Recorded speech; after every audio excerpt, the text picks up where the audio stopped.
Salut à toi et merci encore une fois de plus d'avoir cliqué sur ma vidéo. L'investissement immobilier est l'un des meilleurs types de placement financier. Ça, tout le monde le sait. Nous n'avons pas besoin d'épiloguer là-dessus. Je l'ai déjà démontré plusieurs fois dans cette chaîne. Si tu veux en savoir plus, je t'invite à aller regarder les anciennes vidéos. L'investissement immobilier te protège contre l'inflation. L'investissement immobilier t'oblige à épargner à travers le taux de remboursement. L'investissement immobilier est le seul placement financier que tu peux effectuer avec les capitaux étrangers. Avec l'investissement immobilier, tu obtiens un crédit immobilier de la banque, mais c'est quelqu'un d'autre qui rembourse. Ici, c'est le locataire. L'État soutient ton investissement avec les avantages fiscaux comme l'amortissement, les frais de modernisation et d'autres dépenses liées à ton investissement. Cependant, l'investissement immobilier n'a pas que d'avantages, il a aussi des inconvénients. Aujourd'hui, nous allons parcourir les inconvénients de l'investissement immobilier. Si tu veux en savoir plus, reste scotché. La suite, juste après le générique.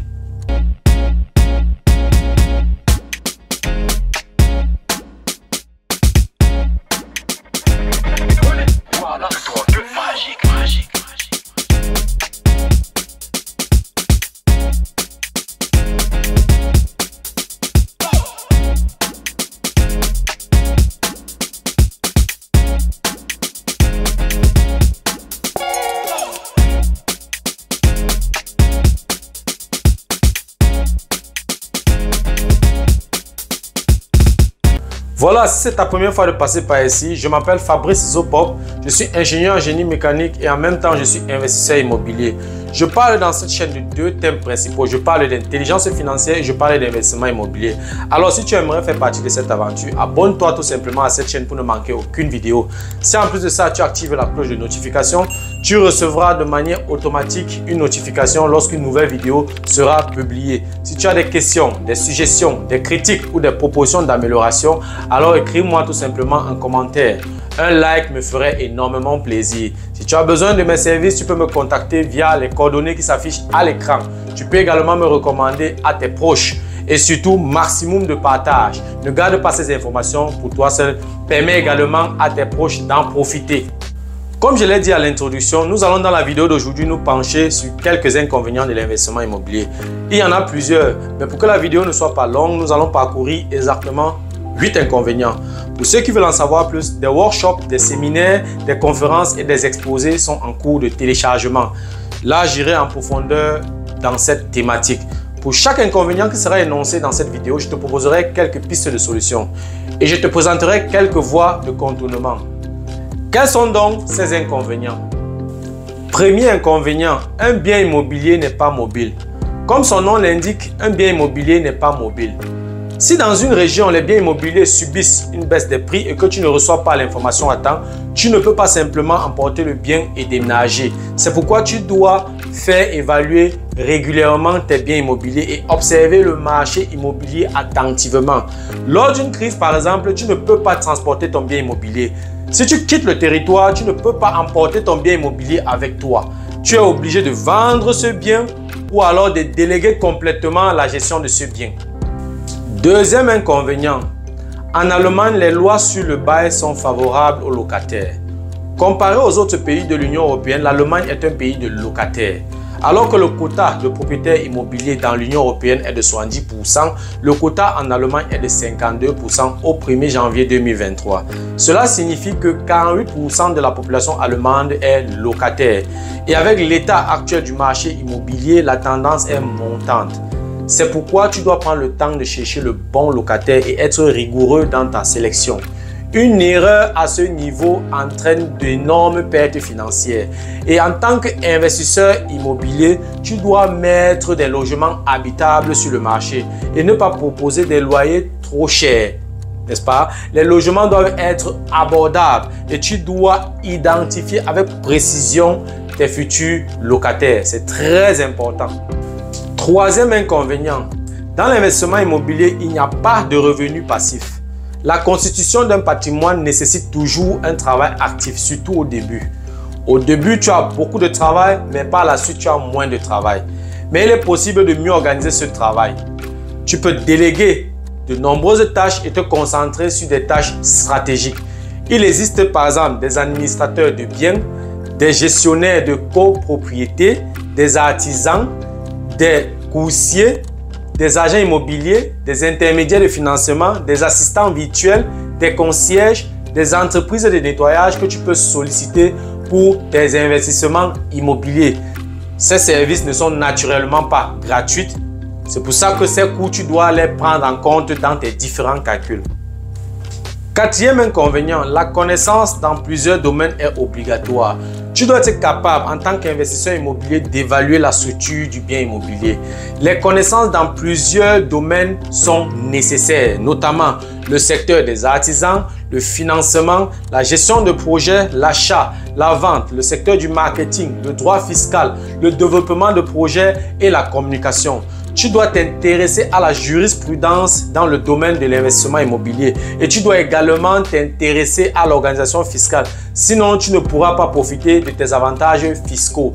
Les pensées stratégiques impulsent tes investissements immobiliers. Tu dois donc être un bon négociateur.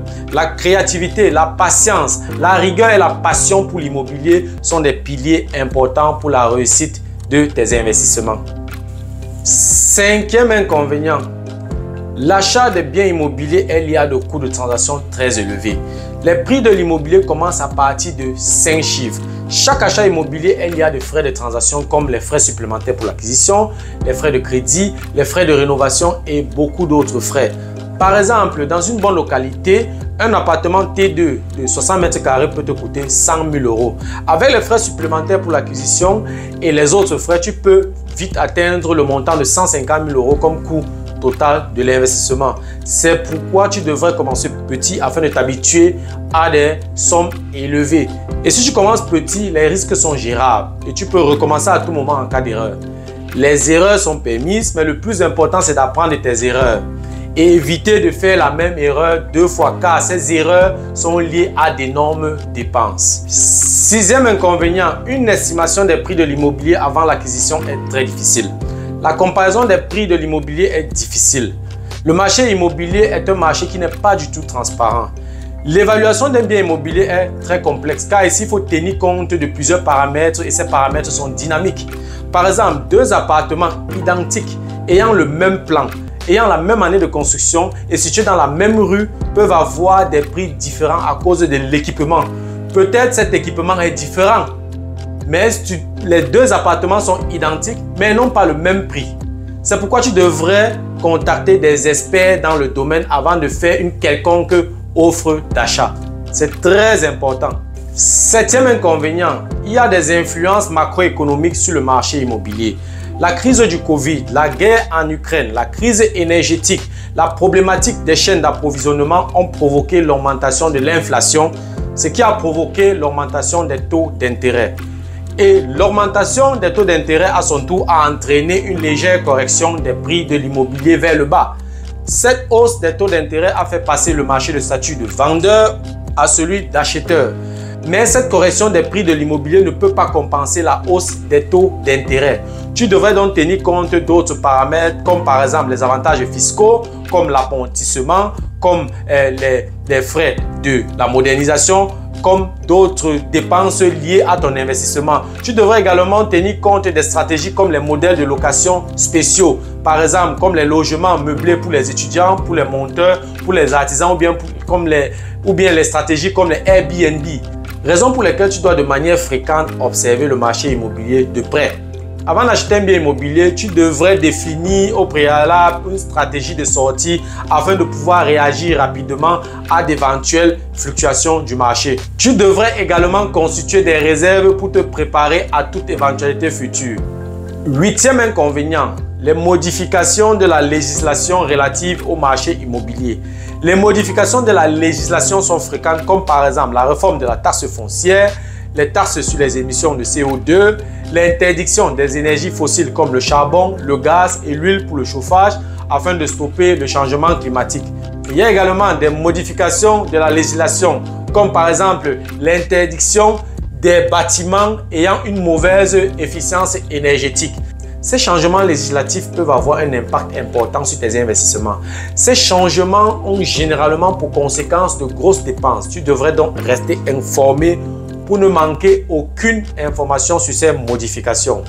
Voilà, en ce qui concerne les autres inconvénients, je te donne rendez-vous dans les prochaines semaines dans le cadre de mes workshops. Je vais donc m'arrêter à ce niveau. C'était tout pour la vidéo d'aujourd'hui. J'espère que tu as pu profiter de mes connaissances. J'espère que cette vidéo t'a plu. Si tu souhaites, n'est-ce pas, regarder régulièrement ce genre de vidéos, abonne-toi tout simplement à cette chaîne. N'oublie pas d'activer la cloche de notification pour ne manquer aucune vidéo. Tu recevras ainsi une notification lorsqu'une nouvelle vidéo sera publiée. Si tu as des remarques, des suggestions, des questions ou des critiques, alors n'hésite pas de m'écrire en commentaire. Un like me ferait énormément plaisir. Si tu as besoin de mon expertise, tu peux me contacter à tout moment via les coordonnées qui s'affichent à l'écran. Tu peux également me recommander à tes connaissances pour qu'ils puissent également profiter de mon expertise. On se donne donc rendez-vous à la prochaine vidéo. Merci pour ta disponibilité et merci pour ton attention. C'était Fabrice de Imo Génie.